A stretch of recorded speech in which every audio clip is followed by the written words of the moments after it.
Привет! Это уже 4-й выпуск из серии «Дача на Сицилии». В прошлом выпуске мы были в античных Сиракузах, городе Архимеда. Пытались понять, как он здесь жил и осталось ли хоть что-нибудь от той эпохи. А еще мы оказались в кино и пытались понять, о какой вообще эпохе был тот фильм. Ссылочки будут, как всегда, на экране, так что посмотрите, если еще не видели. А сегодня мы отправляемся в Катанию, восточную столицу Сицилии, город контраста, восторгов и разочарования. А уже отсюда мы поедем в Таурмину, ту самую открытку Сицилии. Попытаемся понять, как живут такие разные города, и попытаемся представить свою жизнь в них. Будем ломать стереотипы, искать вкусную еду, искать парковку, переваривать неправильные ожидания и искать ту самую правильную призму, через которую можно увидеть настоящую душу города. А теперь к делу.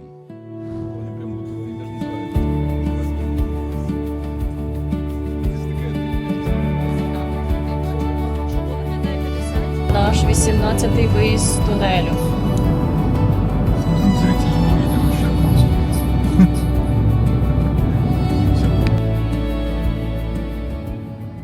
Итак, мы в Катании, город, который живет прямо у подножия действующего вулкана, где смотреть на извержение с бокалом вина считается вполне нормальным вечерним планом. Город несколько раз уничтожали землетрясения и извержения Этны, и каждый раз его просто строили заново. Катания буквально построена из вулканической лавы, грязная, шумная, хаотичная, и именно поэтому считается самым живым городом Сицилии. Приїхали, і нас зустрів дуже веселий дідусь, який постійно жартував щось італійською. Посміялися з ним. Надіюся, що з нами нікого не буде, щоб не було як гуртожиток. Итак, мы, пользуясь моментом, начинаем наш рум-тур. Мы в Катании, и мы снимаем комнату, как мы вспомнили сейчас, к сожалению. В самой квартире немножко попахивает, и пол еще равномерно покрыт чем-то липким. С нами вместе живет мужчина, отец хозяйки квартиры. Мужчина очень приятный, как выяснилось потом. Он не говорит по-английски вообще. Наших скудных знаний итальянского, в принципе, хватило, чтобы с ним пообщаться и послушать все его истории очень длинные. Так, а тут вот вы можете увидеть, потому что он писатель, и он написал книжки по психологии, философии. Эти все книжки, это книжки, написанные им. И тут мы сами видим нашу замечательную комнату, которая очень аккуратно покрашена и убрана. И тут на самом деле пол не липкий. Точнее, он менее липкий, чем там. Тут у нас находится туалет, который построен на взаимном доверии. Потому что дверца — это просто шторка. И, конечно же, вид на прекрасную Катанию, город мечты, по мнению некоторых людей, и город ночных кошмаров, по мнению других. Отсюда вы можете видеть красивый вид на былое величие этого города. А еще вот там вдалеке за домами вы можете видеть Этну, которую, честно говоря, не очень хорошо видно, потому что здесь какая-то дымка. Бабуля делает свои катанские сицилийские делишки. Парковка. Мы 15 минут потратили, чтобы найти свободное место на какой-то площади. Но в целом все хорошо, все живы, никто не устал, не умер. И мы сейчас отправляемся на прогулку города 40-часовую. На этом мы завершаем наш блог. 40-часовую. Этна, конечно, главная достопримечательность. Она всего в 50 километрах от города, и ее видно из любой точки. Это гигант, растущий прямо над городом. Абсолютное восхищение. Вулкан активный и извергается довольно регулярно, иногда по несколько раз в год. Главный минус – это вулканическая пыль. Ну и возможные извержения, которые могут уничтожить весь город, конечно. Если оставить машину на улице на пару дней, она покрывается черным налетом. То же самое происходит с фасадами домов и улицами. Но именно Этна дала Катании плодородную почву, черный строительный камень и тот самый пейзаж, когда за обычными городскими улицами вдруг появляется огромный дымящийся вулкан. Итак, мы с вами в городке Катания. Это, наверное, самый крупный город, который мы здесь посещали, и это второй по населению после Палермо. Я в этом городе уже был, я квартиру здесь не рассматриваю, сам город мне понравился не очень, несмотря на то, что он находится прямо у моря. Но мы здесь остановились, потому что завтра мы планируем поехать в Таурмину, в которой жилье стоит на порядок дороже, раза в 2-3. Цены на жилье в Катании на самом деле не такие низкие. Это крупный город, и здесь редко покупают недвижимость просто для отдыха. Здесь живут, работают и строят обычную городскую жизнь. В центре нормальная трехкомнатная квартира может стоить от 200 тысяч евро. В бедных районах дешевле, но жить вы там, скорее всего, не захотите. Еще один важный момент. В самой Катании нет пляжей. Здесь огромный грузовой порт, поэтому за нормальным песком обычно приходится ехать вдоль побережья на машине или автобусе. Для дачи можно рассматривать пригороды Катании, но важно понимать, жизнь все равно будет привязана к самому городу. Примерно за 150 тысяч евро можно найти хороший дом у моря. Дешевле только если охотиться или быть готовым вложиться в ремонт.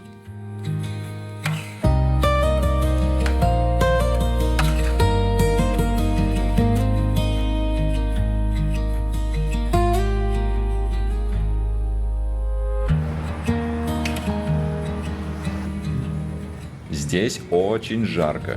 Катания находится в низине и на подветренной стороне острова, поэтому температура здесь часто на несколько градусов выше, чем вокруг. Я сначала думал, что мы просто приехали в самый неудачный сезон, но оказалось, что разница с той же Таурминой может доходить до 5 градусов. Воздух плохо циркулирует, иногда приходят горячие ветры из Африки, а темный лавовый камень центра отлично удерживает тепло. Однако самый деструктивный элемент – это влажность. Восточная часть Сицилии вообще более влажная, чем западная. Облака с Ионического моря упираются в Этну и часто выпадают дождями именно здесь. С одной стороны, благодаря этому восток острова более зеленый, но с другой, именно влажность быстрее всего разрушает здания. Если за домом не следить, то именно влажность отожмет ваш дом. Ви бачите, до чого він мене довів? Мы побежали к закату, к дому, вон оно. И мы поставили дроны, расчехлили, все сделали. Но мы не смогли его запустить, потому что центр города располагается в зоне запрета полетов из-за того, что рядом находится аэропорт, и центр тоже под него попадает. Он взлетел в воздух, но он взлетел на очень маленькую высоту. Я попытался включить режим типа для съемки вокруг, но ничего не стал снимать. Говорит, типа через 60 секунд он сядет вообще сам. И за эти 60 секунд я могу лететь горизонтально, я не могу поднимать высоту. Просто нужно для того, чтобы облететь препятствие и сесть безопасно. Ну и все. Мы его посадили и ушли ни с чем.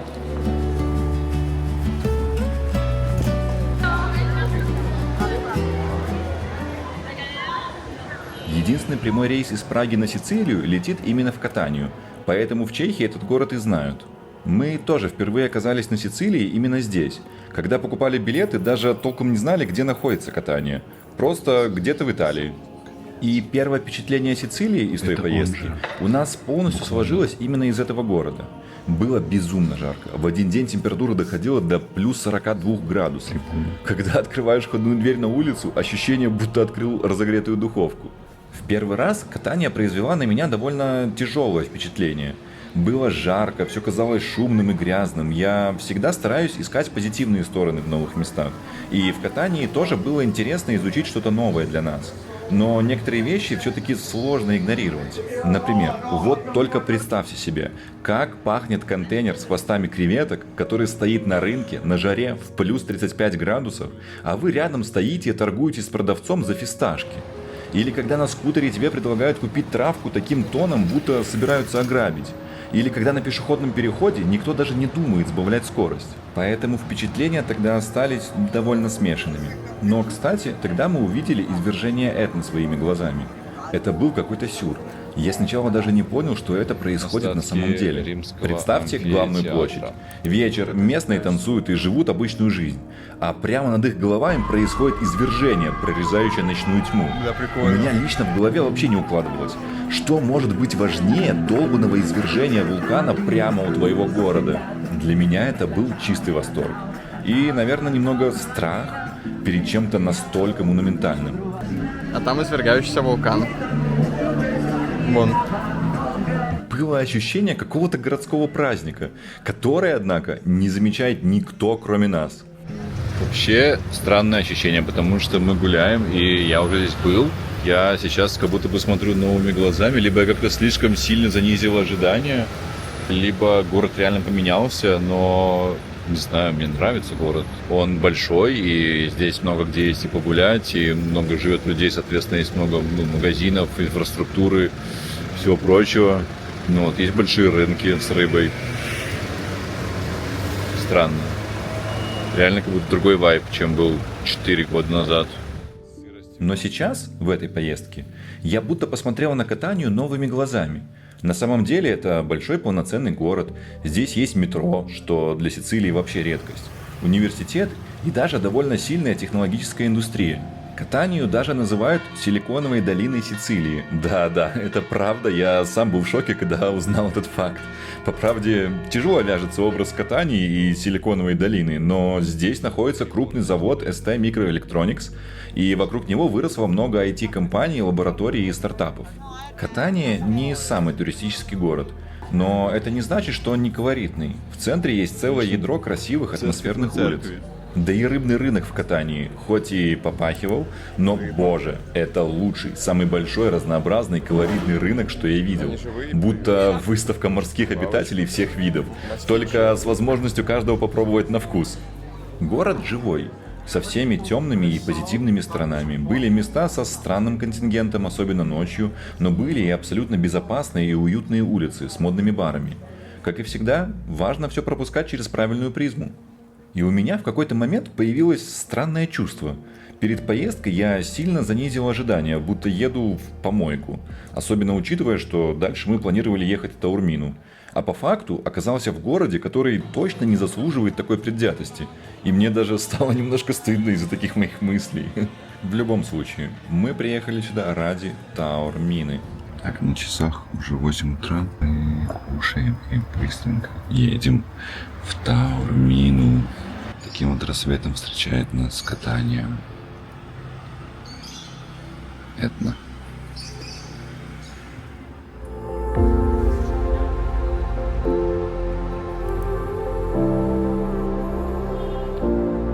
Университет.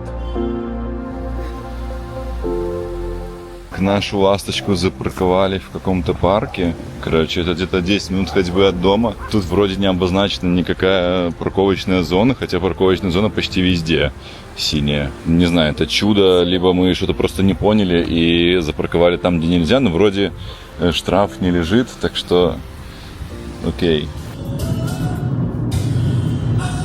Тільки що чуть не попали в мікроаварію. Такие древние греки идут такие, блин, вот там вон построим город. Ви таки бачили? Да. Боже, яка краса. In 3 kilometers, take exit Taormina. Вау. Итак, мы с вами в Таурмине, городе, который даже 100 лет назад уже был модным курортом для европейской аристократии. Городе, который является определением понятия «la dolce vita siciliana». Городе, который выглядит так, будто его построили специально для кино, и ты буквально можешь жить внутри сериала. Городе, который манит своими видами на море и это на тебя, и, конечно, тысячу других туристов вместе с тобой. Но давайте по порядку. Мы были на машине. Это удобно, но основной квест здесь парковка. Не мечтайте встать бесплатно, все размечено и поделено, и даже за платной парковкой иногда приходится буквально охотиться. Добраться сюда можно и на поезде, но поезд не заезжает в сам город. Станция находится у подножия холма, а дальше либо такси, либо автобус. Мы приехали в Таурмину. Тут вот проблемы с парковкой, но этим никого не удивить. Да. Мы запарковались рядом вот с этим интересным гигантом, который запарковался просто... Я не знаю, на что он надеялся, паркуясь за линией. Мы его прижали настолько, насколько вообще нам позволила смелость.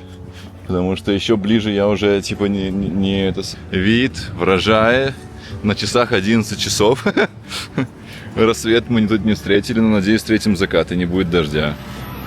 Мы сейчас будем 3 раза читать Богородицу, чтобы цього не було. Сніданок з магазину. Да. Пицца, кусок из магазина. Панифичо, это скорее не магазин, это как хлебная лавка. И мы взяли стульчики, вынесли на улицу. Итак, встречай нас Таурмина. И не только нас. В этом прекрасном городе сделано все для туристов. и только для них. В отличие от многих других городов Сицилии, Таормина почти не разрушалась в своей истории. Ее не уничтожили землетрясения 17 века, она не была промышленным центром, здесь не строили тяжелую инфраструктуру. Поэтому город не разрушали ни стихии, ни индустриализация, ни войны. И исторический центр сохранился почти идеально. Фактически, единственные главные современные перестройки – это новые отели для туристов. Многие места на Сицилии, которые сегодня считаются глянцевыми курортами, например, Чефалу, стали такими только в последние десятилетия, а вот Таормина была богемной практически всю свою историю. И именно благодаря этому раннему туризму Таормина и стала такой богатой. Когда большая часть Сицилии была бедной и труднодоступной, Таормина уже принимала европейских гостей. Еще в 19 веке сюда приезжали художники, писатели, аристократы и путешественники эпохи Гранд-Тур. В какой-то момент город даже стал чем-то вроде богемной колонии.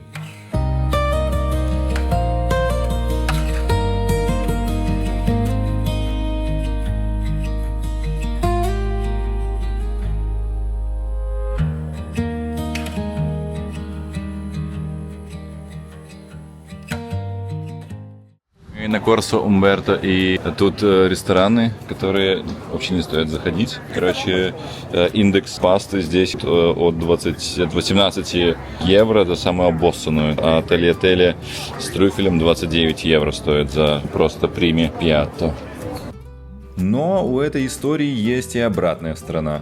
Туристы, туристы, туристы, толпы, потоки. И это мысли буквально спустя первые 5 минут прогулки по городу. Ты не успеваешь подумать: ого, как красиво. И мозг сразу кричит: господи, сколько людей.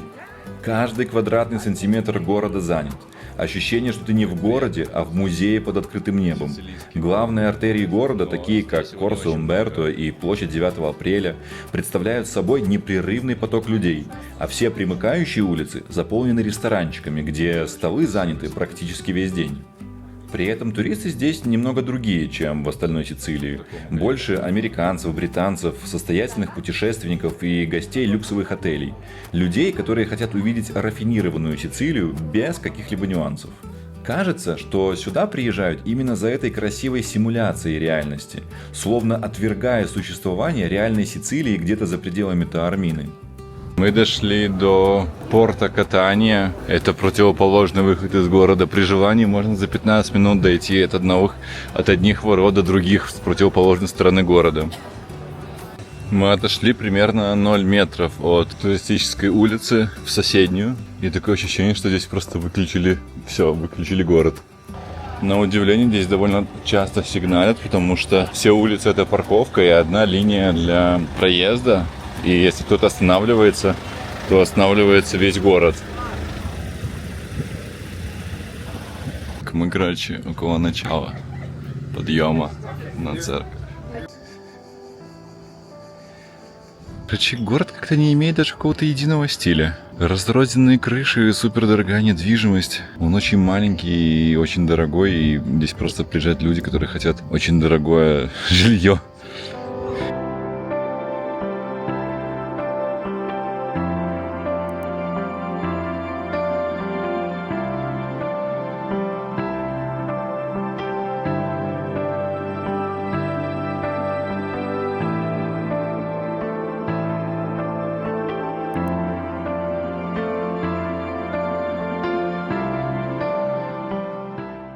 Так, мы забрались на вершину этого паломнического пути, чтобы посмотреть на церковь Мадре де ла Рока. Короче, мать скалы, наверное. Мария де ла Рока.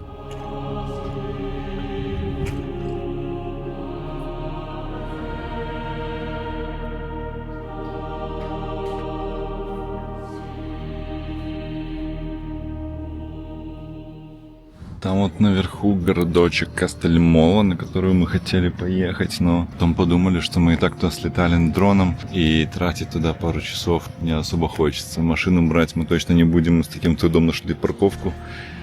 Тут находятся хаты за 1 000 000 евро. Вот с этим видом на Этну и море. Вниз так приятно идти с этой горы. Советуем вам идти вниз с нее, чем подниматься наверх. Это намного проще.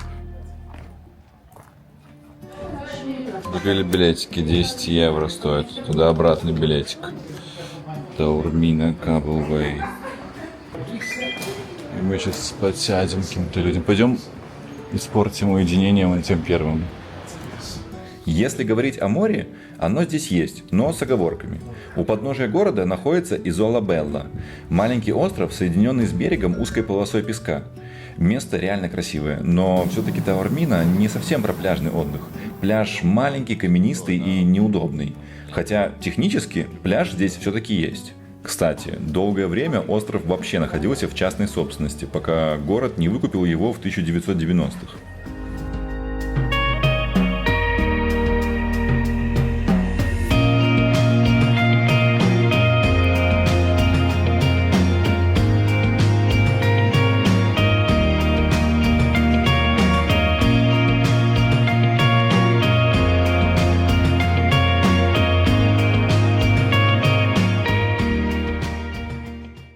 А мало того, что здесь дорого и переполнено, так еще здесь ходят люди, которые предлагают то массаж, то туры, короче, то еще какую-то шелупу. Но горячий кукуруз не предлагают, к сожалению.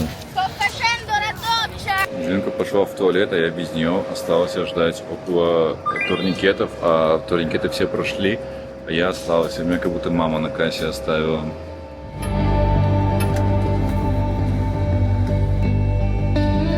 Там, короче, Виа Умберто, и мы решили по ней по возможности не идти и свернули на первую же улицу.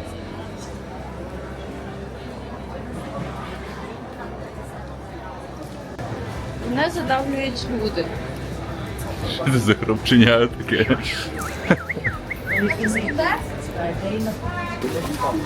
Все люди что-то снимают, и мне интересно, что. Я решил тоже снять, просто потому что могу. Я не знаю, что там.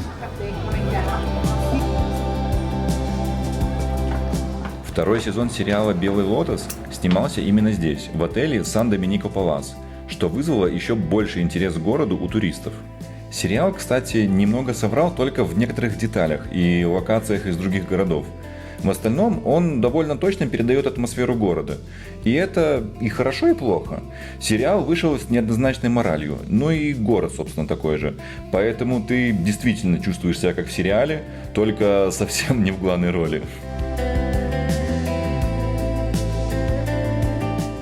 Короче, здесь все тупо приезжают за одним и тем же. В самых кассовых местах находятся здоровеннейшие очереди, чтобы получить типа товар среднего качества, но который знаменит происхождением. И не знаю, ощущение всего такого искусственного.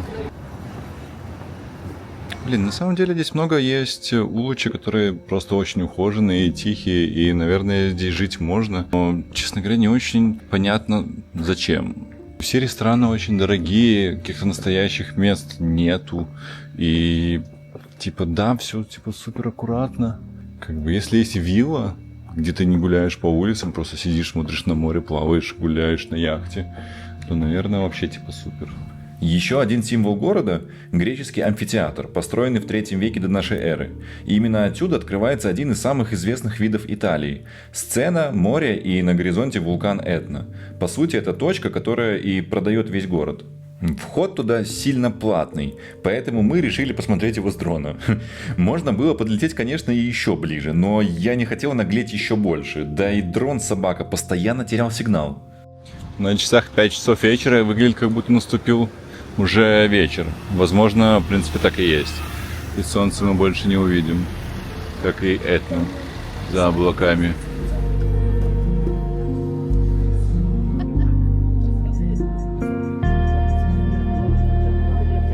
Мы ждали солнца, оно настолько не выходит, что даже начался дождик. Сразу справка насчет закатов. В Таурмине однозначно лучше встречать рассветы, чем закаты. Там море, соответственно, там находится восток. Но вот солнце заходит, за моей спиной. То есть там Этна, и Этна закрывает солнце. Окей, как бы сейчас, конечно, дождик идет, но остатки заката, они с противоположной стороны от города. То есть даже вот эту самую главную площадь ничто не подсветит в вечерних лучах. Таурмина — город рассветов. Вышло солнышко, и вышли люди на этой площади. прибавилось очень много новых гостей. Но закат все равно, он закрыт горой, он закрыт домами там, и площадь не освещена.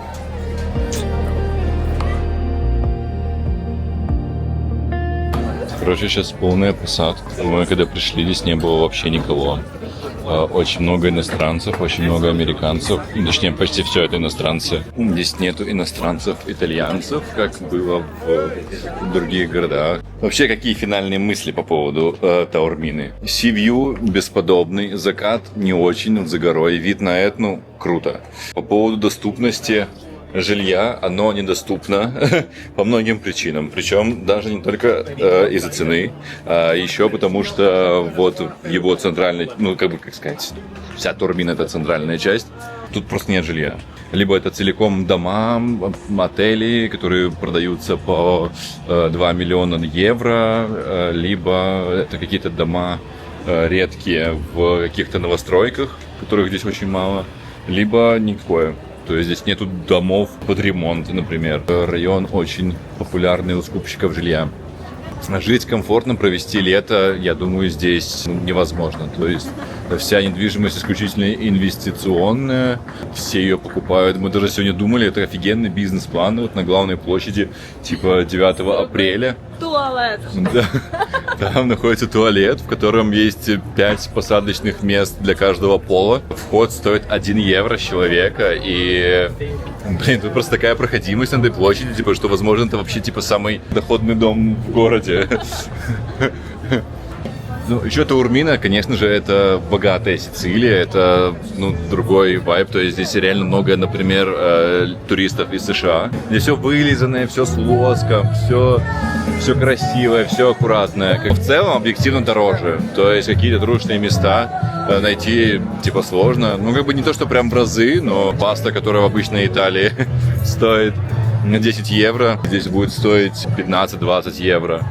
Но недвижимость, конечно, типа, она себя окупает очень сильно, как бы снять Airbnb в самой Таурмине очень сложно, ну, как сказать, очень дорого, очень сложно. Доступ к морю тоже сомнительный, то есть, как бы, вид на него, конечно, есть, вот вы можете видеть бухту. Спуститься можно на фуникулере, либо на автобусе рейсовом, который едет на море.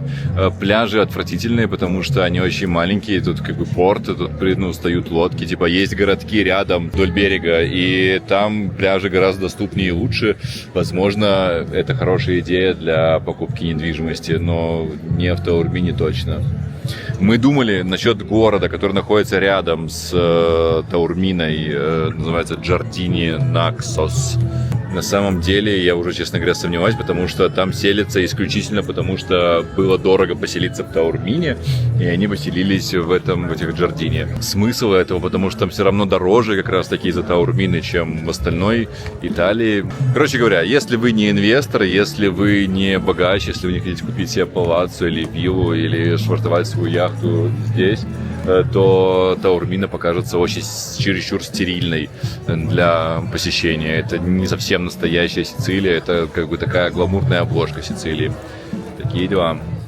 На самом деле в видео получилось довольно много хейта и переживаний.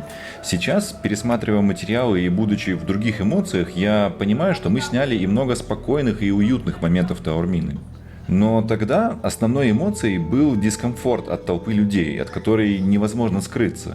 Так что все, что вы видели, это скорее первое впечатление от города. При этом здесь действительно есть хорошие рестораны, есть региональные продукты, есть и местные жители, в конце концов. Можно попытаться пофантазировать. Вот представьте себе, вы богемный художник из 19 века. Какая Таурмина была тогда?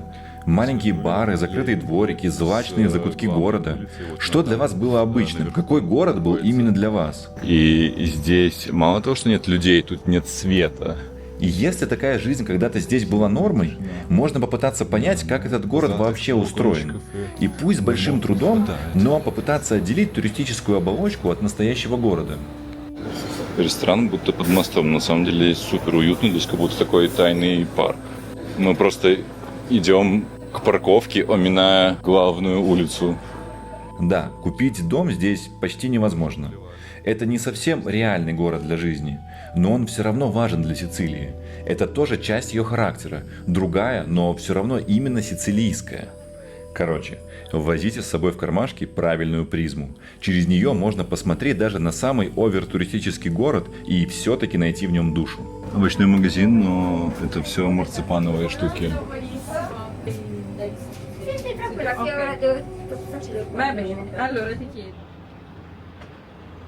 Нихуя не видно.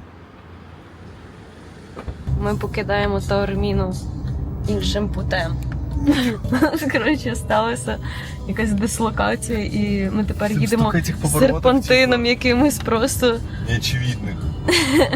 Jingle bells, jingle bells, jingle all the way.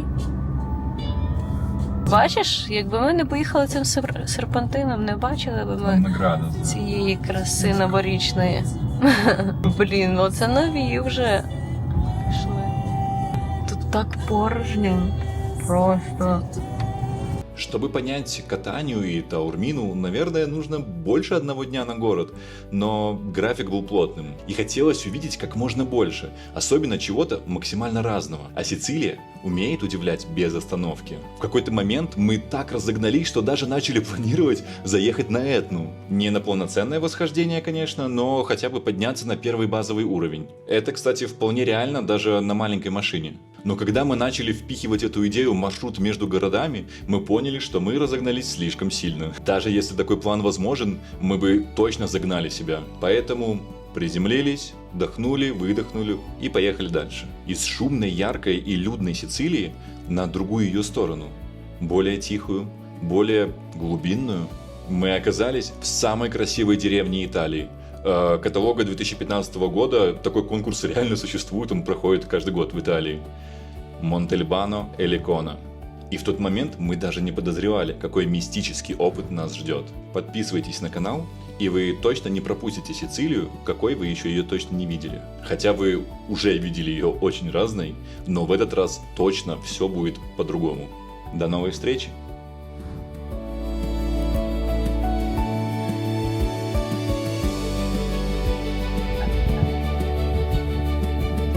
Магазин прям полноценный, но как будто бы мы в зомби-апокалипсисе.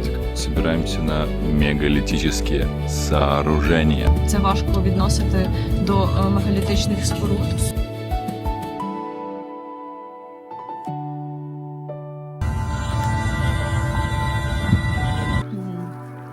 Він так смачно. Ігор Скалолаз. Размером тоже с меня. Я никогда такого хвоща не видел. Не, наверное, привыкаешь. Наверное, ну местные типа даже не притормаживают здесь на поворотах. Едет ну, как машина. бы, ёб твою мать.